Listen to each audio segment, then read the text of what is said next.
Ohio State and Michigan State, couple high-powered offenses set to go at it. Bucks lead the nation in total offense, scoring offense, yards per play.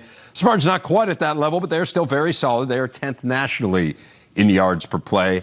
The defenses, of course, are the question marks, though both are in the top 40 in the nation in the most important stat, which is scoring defense. MSU, as has been well documented, giving up more passing yards than any team in the country. The Bucks yielded nearly 400 yards through the air last week against Purdue. I want to dive deeper into this game. As promised, Bill Landis from The Athletic is here. Bill, let's start with this. Ohio State, we know the next few weeks are going to define the season for them. You've got this game against Michigan State, then you play Michigan. If you're fortunate enough to get there, you've got the Big Ten championship game. If the notion of the season is that you want to peak at the right time and that this is the time to be playing your best football, how would you assess where Ohio State is in terms of making that a reality?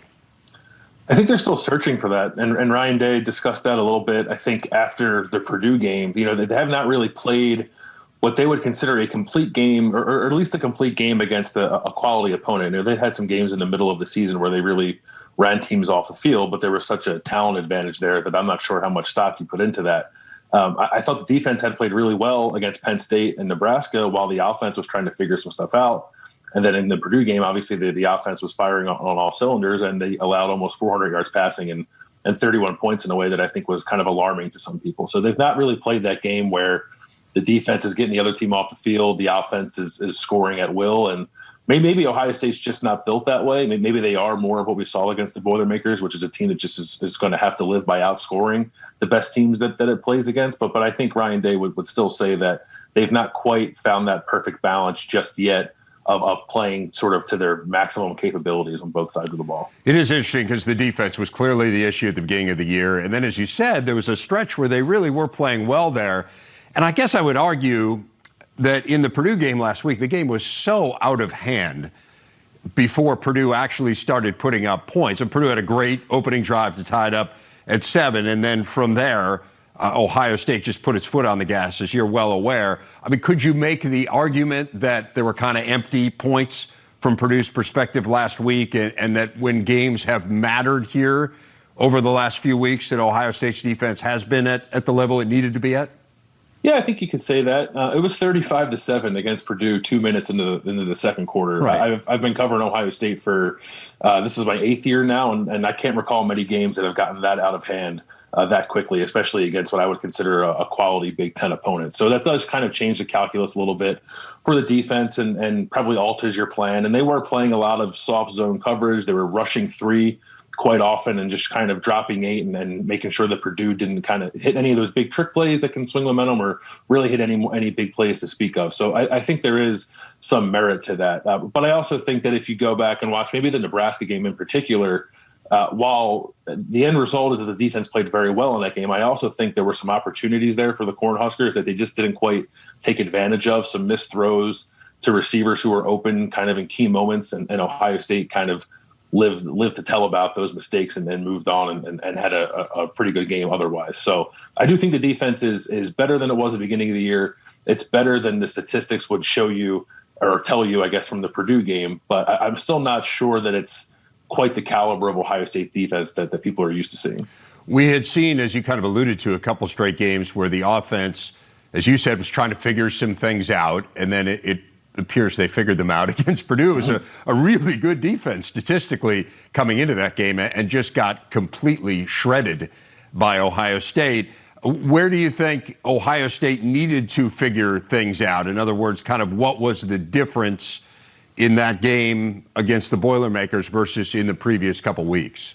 The two key areas were generally just sort of running the football more efficiently, which I think they did against Purdue. But the biggest key was scoring in the red zone, which is something they hadn't really had much of an issue with all year. Crept up a little bit against Oregon, but then basically for the entire month after that, they scored every time they had the ball. I believe it was once C.J. Stroud came back from his injury when he didn't play against Akron. I think that the first team offense scored touchdowns on 19 of 20 straight possessions or something absurd like that.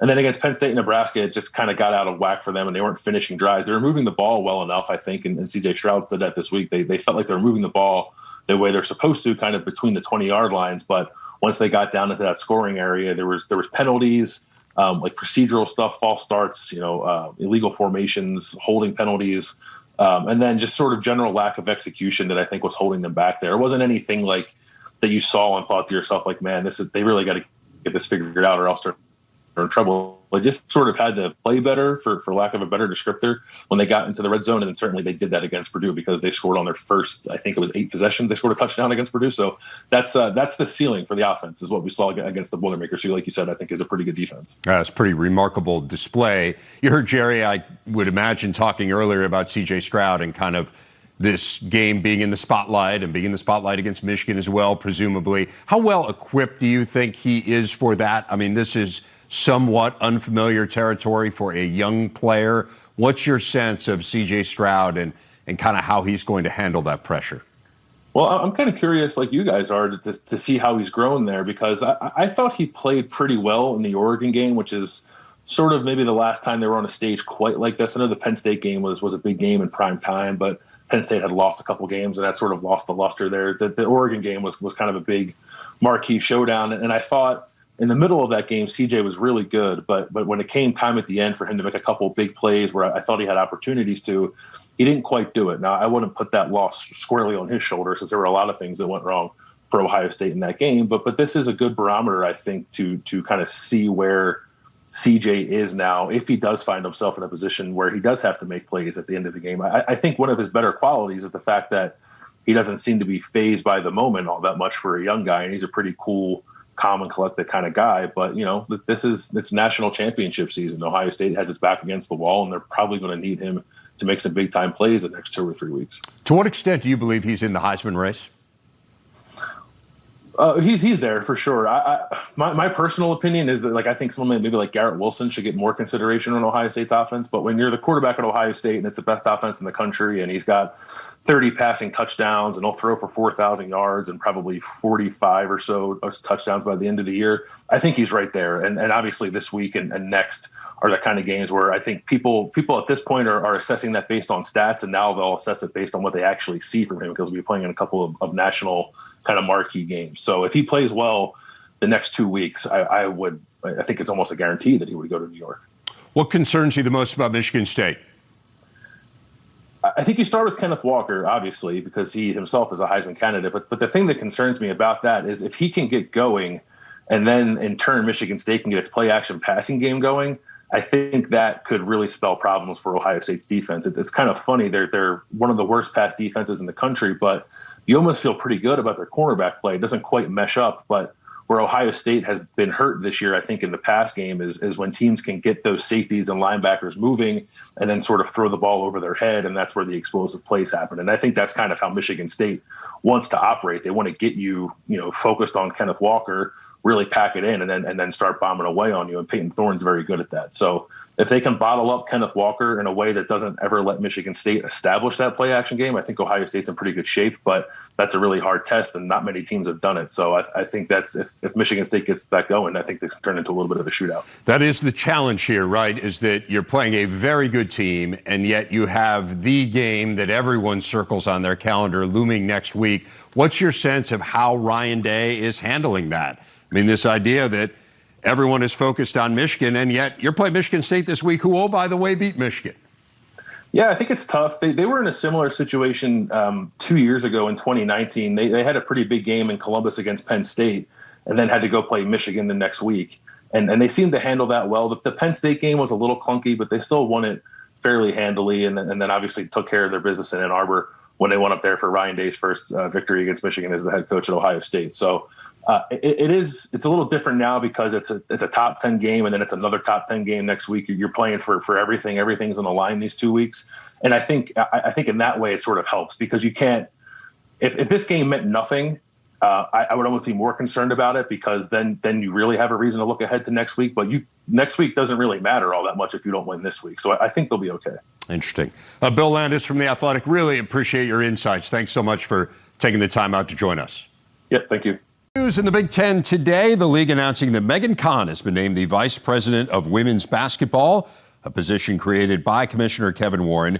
She comes to the league after a successful tenure as the CEO of We Coach, which is a nonprofit committed to developing female coaches across all sports. But as you can see, she has had roles focusing specifically on women's basketball prior to that in her career. In her new role, Kahn will serve as a liaison to the conference's coaches, as well as its TV partner. She'll also assist in scheduling. And Megan Kahn is joining us today. She is our big interview. Megan, thank you so much for taking the time. I know it's been a really busy day. What attracted you to this position? Well, if you can't tell from the smile on my face, I'm thrilled. I'm excited. Can't wait to get started. I know I got a little bit of a runway here in front of me before my official start date, but I'm on the clock. Let's go. What was it that got you feeling like this was a position that you would leave what has been a great role for you? You know, I have had a great run here. I've loved my time here, and probably if it wasn't this position, I'd still be with We Coach. It's funny, I guess. Be careful what you put in the universe. About 3 years ago, I started to sort of consider what might interest me as the next step in my career. And funny enough, I thought, gosh, if the Big Ten ever created a women's basketball specific position, I think I'd definitely be interested. You know, I grew up in the Midwest, a Big Ten fan, grew up a Hawkeye. Now I know I have to play the neutrality factor, but grew up a Hawkeye, and, it'd just be a great opportunity to get back in the game. The league is as strong as it's ever been. You have a leader like Commissioner Warren committed to not just talking about elevating women's basketball and providing more equitable platforms for women's sports in general, but he's committed to actually walking the talk. So this is a phenomenal opportunity to come in and really take the reins, I think, as the first VP. It's been long overdue from what I hear from the coaches already. So I'm excited to get going. I love a great challenge. I think we can do some really big things. Well, we showed your resume there. And again, you've been at We Coach. You've been focusing on all kinds of different sports. But as I mentioned, I mean, you worked on the NCAA tournament. You worked for the Atlantic 10. So you've had all these kind of disparate experiences here. What have you picked up along the way that you feel like really points toward this particular job and that will help you as you look to, as you say, kind of create a new position and tread a new path here for the Big Ten? Well, it's funny, Dave. I've already had a number of folks reach out and congratulate me after the news has gone out this morning. And they've said, man, this job description was written for you based on my background experiences, 20 plus years in women's basketball and or college athletics. I've had opportunity to serve in some phenomenal positions, work with some amazing leaders.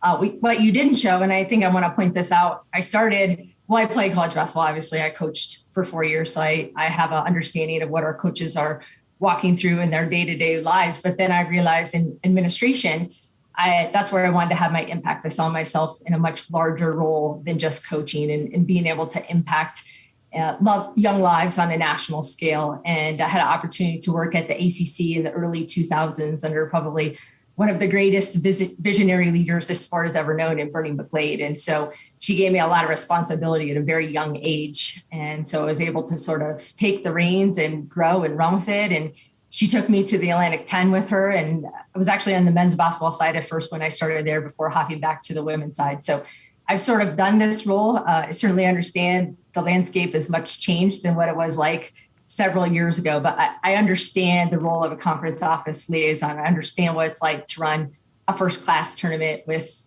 amplifying fan attendance, amplifying fan experience, what we're doing for the student athletes and making sure what we do in Indianapolis is a great opportunity for them. They're going to get 4 years to do that. And we want them to have an unbelievable experience in those 4 years in Indianapolis.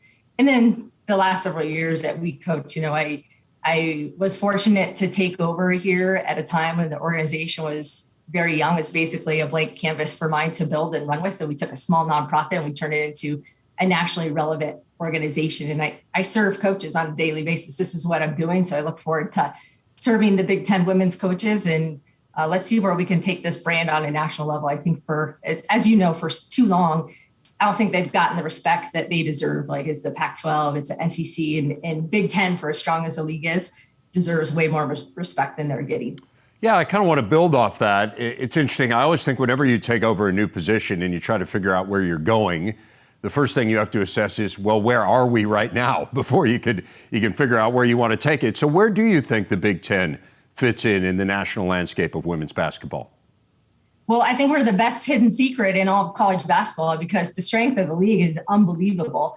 Coming off the success of last year, 4 teams in the Sweet 16, they start out 5 teams in the top 25. They have more Wade Trophy candidates than any other conference. I think we're off to the best start of any conference in the country right now at 42-3. Caitlin Clark puts up a triple-double last night. We just had Susie Merchant hit her 500th win, Terry Morin 350. I mean, the accolades speak for themselves, and I think that we can take that brand and we can really elevate it. We can put ourselves out there, especially in the digital space where we have a chance to reach a very broad audience where we know consumers are digesting sports and have an opportunity to really grow the brand, which in turn is going to help our coaches, right? They've already done a phenomenal job putting talented student athletes on the court. They have competitive teams. The strength of the league as a whole is probably as strong as it's ever been. And so this is going to help them with recruiting. This is going to help with NIL opportunities for student athletes. The brand itself just put it at a whole new level. More broadly, as we look at women's basketball as a whole, I think last spring it felt like it was kind of an inflection point, right? You had that moment where on social media, people were showing the obvious inequities between the men's tournament and the women's tournament in terms of the workout facility in particular and the weights that were offered for the men and the women. How important do you think that was, as uncomfortable as it was in the moment? How important do you think it was in terms of kind of highlighting that, hey, this is an issue and it's just wrong? And you hit the nail on the head. It was so uncomfortable for stakeholders of women's basketball to have to watch that play out on a national scale. My heart just broke for Lynn Holzman and everyone, NCAA women's basketball committee. It was tough for them to have to go through and navigate when we're already as a country going through a global pandemic. But what has come of it already, we've seen some immediate changes. The Kaplan-Hecker-Fink gender equity review and the report and the phase 1 and phase 2 recommendations that are coming out of that. They already changed. March Madness can be used for both tournaments and the branding. Yesterday, they announced that the women's bracket will expand from 64 to 68 teams, giving many more student athletes equitable opportunity, putting them in line with the men's tournament, things that have been long overdue. And so as uncomfortable as those days and weeks were back in March and April in San Antonio, the fact that we've already jumped as far as we have is great progress. There's still a long way to go. And I know what will come out of their new strategic plan will have a trickle-down effect to our conferences, our campuses, and I'm excited to see and really elevate women's basketball on the national scale. What can the Big Ten do specifically to help close that equity gap? In other words, where do you see the conference's role, kind of big picture in this issue? Well, the great thing is the conference is primed to be a national thought leader in affecting some of these changes legislatively, best practices, some of the things that we're changing that are affecting the growth of the game itself. They're primed for that. You have 6 million alumni in the Big Ten, 28 championship sports, a robust TV package, the breadth of the conference, the footprint, geographic footprint spans from Nebraska out to the East Coast. And so we have a chance to really go in and I think set the bar and be national thought leaders. And I think that's my role. That's what I can do and help sort of take the voices of our coaches. We have some legends in this league. We also have some rookies and make sure everyone's voices are heard and represented. But we can take that on a national scale and try to drive some of the change that's happening. Megan, at what point, and I always think this is difficult to ask someone when they're embarking on a new job, but I kind of want to leave you with this thought. At some point, right, you always measure kind of where are we and to what degree have we succeeded? And I don't think you ever want to say, well, I'll be done when this happens, right? But is there something where you can say, hey, when we get to this point, we will have accomplished something? In other words, how are you measuring your success? And what are the benchmarks that maybe you're setting for yourself where you'll be able to check it off and say, okay, we got there? Well, the funny thing is I don't think we're going to ever be done because I'm always chasing greatness, right? Anyone that knows me knows I'm swinging for the fences all the time. So that's the beauty of this. There is no ceiling that we have to touch. And at the end of the day, only one team raises that championship trophy. So part of this job, part of this role, as any coach would know, you better enjoy that journey, right? The grind of the day-to-day into building something special. But I will tell you, and I talked about this in my interview process. Somebody asked me, well, we know what you've done at the ACC. What's a realistic timeline of when the Big Ten might be able to sell out their tournament? And I said, now I'm publicly saying, Dave, so I guess you're holding me to this. I said 2024 would be my goal to sell out the semis and the championship game. So that's my goal. Let's see if we can go after. We got a lot of work to do between now and then. But I think we can make it happen. All right, we'll crank up the ticket sales right now, Megan. We'll get them going. Hey, I'm right. sorry you've got to leave that beautiful vista in Colorado behind, but we are excited to welcome you to Chicago. Congratulations on this position, and really look forward to working with you. This is an exciting addition for the Big Ten. Thanks so much. Can't wait to get to Chicago and get started. Fabulous. Very pleased to be joined, as we are every week, by Fox Sports lead game analyst Joel Klatt. Joel, this feels like the television host equivalent of walking past the neighborhood Doberman with some raw meat, but what did you think of the playoff rankings on Tuesday night? Oh, man, I feel like that is my reputation, right? It's just, I mean, not much changed, you know. I cringe for Gary Barta because I know him. He's really good at his job. Great guy. The athletic director at Iowa. He's a terrific guy, one. Two, excellent at his job. Excellent at his job. And unfortunately, that seat, the chair of this committee, is, I mean, I don't wish that on anybody, my worst enemy, because you're basically trotted out to defend the indefensible, right? And so you can try as best you can to explain why you put. The biggest one is just like Michigan State over Michigan. Don't tell me about the statistical analysis, because guess what statistical analysis, guess what that is? It's a predictive tool. And we don't need a predictive tool because the actual scoreboard was already up there. So I feel bad for them, but at the same time, like, we kind of see where they're sitting right now. They're going to honor some head-to-heads, not others. And right now it's shaping up to be, at least at this point, Rev, I do believe that we have more teams with a legitimate, plausible path to the playoff than maybe we've had ever in the playoffs history at this point in the year, with only 2 weeks of the regular season to go. Okay, so you are a staunch head-to-head advocate. You made that clear last week on the Michigan State-Michigan issue. Let me ask you this, because the other one that everyone in this league is eyeing is, of course, Oregon and Ohio State. That's right. Ohio State has a brutal road ahead, as you know. They've got Michigan State, they got Michigan. Let's say it's Wisconsin, the Big Ten championship game. They just beat Purdue, who the committee had ranked. They manhandled them, certainly offensively. They manhandled them. Oregon has a schedule that is nowhere near that level. They have a big game against Utah this week, but those aren't on the same par, right? Even if they were to play Utah a couple times. So let me ask you this. Is there any scenario where you don't honor the head-to-head? I mean, if you're going to be this staunch, I saw it on the field. So no matter what happens, Ohio State rolls all three of those teams, and Oregon wins every game by a point. I'm just trying to take it to its most logical extreme. No, and I appreciate that. I'm not saying this is what I think the committee. You're asking I'm saying me for you, if you're sitting in that seat, in your mind, Oregon versus Ohio State was settled in September, and there's no way around it now. Correct. There's no doubt in my mind, unless there's a difference in loss column numbers. And I know people will disagree with that are Ohio State fans, and that's fine. But the fact remains is that Oregon went in and beat Ohio State in Ohio Stadium in front of 100,000 people without their best player, and really their two best defenders, but certainly their best defender. So I just don't believe that there's, for me, a scenario in which I see Oregon winning out and Ohio State winning out, in which I would put Ohio State in and Oregon out.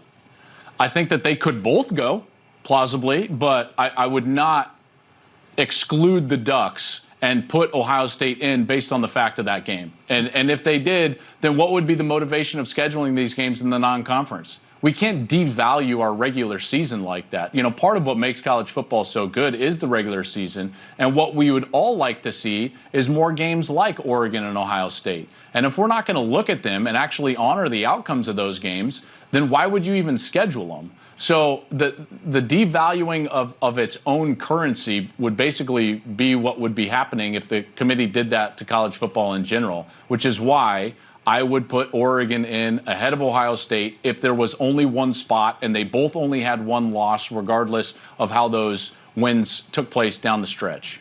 A totally fair point. And I absolutely see where you're coming from. I know there are many who agree with you. There, of course, are some who don't, including some people on the committee, at least when it comes to Michigan and Michigan State. That's right. Let's get into Michigan State and Ohio State this weekend. A huge game. What would it take for Michigan State to win this game?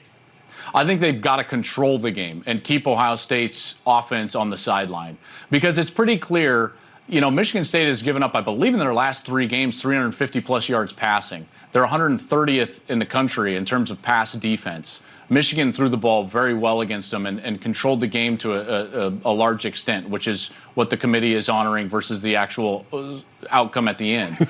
So, Stroud's not going to be stopped. Like, you're not going to go in there and be like, okay, we're going to have this great defensive game plan. I mean, 350 of the 361 yards that Stroud threw for came with his 3 best wide receivers. Those guys are going off right now. I don't know who you defend. I don't know who you take away. Is it Henderson? Is it Wilson? Is it Smith and Jigba? Is it Olave? You can't pick. So I don't think Michigan State is going to have a defensive game plan that's going to curtail or stop what Ohio State's trying to do.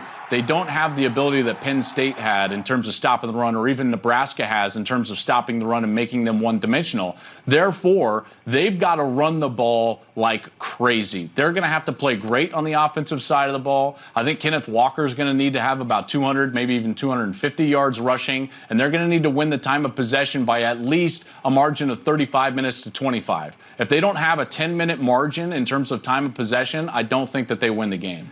Do you feel better or worse about Ohio State after watching them last week? I mean, the offense... That's a great question. Well, I mean, because the offense, we had been talking these last couple of weeks that they weren't at the level they had been, but, man, I mean, they were unbelievable against what was a good Purdue defense coming into that game. 6 straight drives, first 6 drives, they scored touchdowns.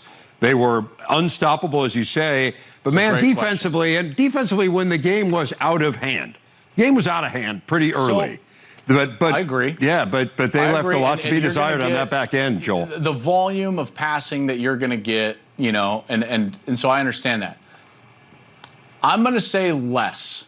And this is top of head because I haven't thought about it that way. That was an excellent question. I have not thought about it that way. Do I trust them more or less after last week? I'm going to say less. And the reason being, as great as their offense is and was last week, we have seen them have some ebbs and flows. And I still believe in our sport that it's more likely that an offense can have a bad day than a great defense has a bad day. Defense travels. You've heard all the old adages from a coaching perspective. Generally, what you see is great defense plays really well every single week. You don't have wild changes in the level of play from a defense, whereas we've seen that from the Ohio State offense. The offense I saw against Nebraska was not all that great. I know that they gained a lot of yards, and Smith and Jigba had a great game in terms of number of catches and total yards, but they didn't run it very well. They had to throw it 54 times. They're in a dogfight late. So I'm going to say less only because that there's more margin between great and poor in terms of the offensive side than the defensive side. While we are on the topic of great defenses, Wisconsin has really been playing well. I mean, yes. They are awfully good. And so I think the question here becomes, look, they've lost 3 games. And so they're not going to make the college football playoff. But they could win the Big Ten.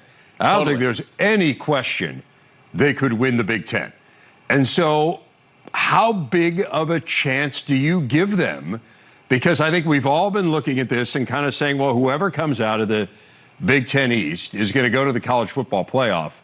What about Wisconsin looming there potentially in Indianapolis if they take care of business here? Let's put it this way. I've covered them 3 times. In fact, I called all three of those losses. So no one in Wisconsin wants to see me or maybe even hear my opinion. But I will give you this. Every one of those games, to my crew, said, I think Wisconsin's going to win this game. I thought that they would beat Penn State. I thought they would beat Michigan. I thought they would beat Notre Dame. I think very highly of Wisconsin. If they've got the right blueprint, in particular on the offensive side, and they finally found it with that run game and the commitment to the run game, because the defense is easily the second best defense in college football. They are excellent on the defensive side. I've done all these championship games, and Rev, every single time you come in and there's a pretty big gap between Ohio State and the team that they're going to play from that western side of the division, and I don't feel that way this year, even if it is Ohio State, even if Ohio State beats Michigan and Michigan State, okay? And they could bring in this great offense. I've seen what happens to Ohio State when they play a great defense. I think Nebraska is a really good defense. Penn State is a very good defense, and we've seen what happens to them in those moments. And Wisconsin is better than Penn State, and they are better than Nebraska on the defensive side, which I think would give Ohio State problems. They would give certainly Michigan State and Michigan problems. There's no doubt about it. This is Wisconsin's best chance if they can get to that game. This is their best chance to win that game in a long time. As you know, Big Ten championship game has never been won by the team from the West. But again, this is a really good team that seems to be figuring it out on offense. And man, defensively, they are really good. Want to very quickly get your take on the other big game in college football this week. We know about Ohio State, Michigan State. What about Oregon and Utah? There's a Utah team that's kind of been clicking here offensively. Mm-hmm. We could end this Oregon-Ohio State debate this week where the Utes to win. What do you think?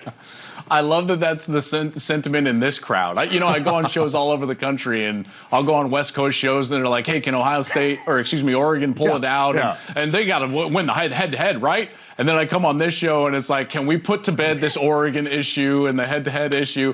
I will say this, that the way, if Oregon continues to play the way that they have played, they will lose one of these games at the end of the season. Maybe it's to Utah. I think playing in Salt Lake is sneaky one of the tougher places to play in college football. And when you look at what Utah has been since they've gotten this new quarterback, Cameron Rising is his name if you don't know. He was a transfer from Texas, and after Charlie Brewer was there early in the season, since he's been the starting quarterback, they've won 6 of 7, and they've got the run game going. That's going to be difficult for Oregon because Oregon has shown some weaknesses, as you've alluded to early in the show. That's going to be a very difficult game for Oregon. There's no doubt. And if I had to bet on it, I would bet that Oregon does not come out of the back end of this season unscathed, just because they're probably going to have to play Utah twice. One of them will be this week in Salt Lake, and that's going to be a tough spot for them to play. Well, as you say, that is music to the ears of Buckeyes fans. I was going to say. Were that to happen. It's so fascinating, Rev. Being in my seat, it's so fascinating talking to all these people, right? It's a regional sport. That's the beauty of it. I know you have Iowa State, Oklahoma this week. Are you doing anything Thanksgiving weekend, or are you just taking that weekend off? Someone told me I need to fly to Detroit, that there's a game in Ann Arbor or something. I cannot wait for that one. And at least Vegas tells us that game is going to be enormous, so we'll see if those two teams take care of business this week or not, but certainly can't wait for that one. All right, great stuff. Have a good call this weekend. Thanks again, as always, for your time. You got it. See you, bud.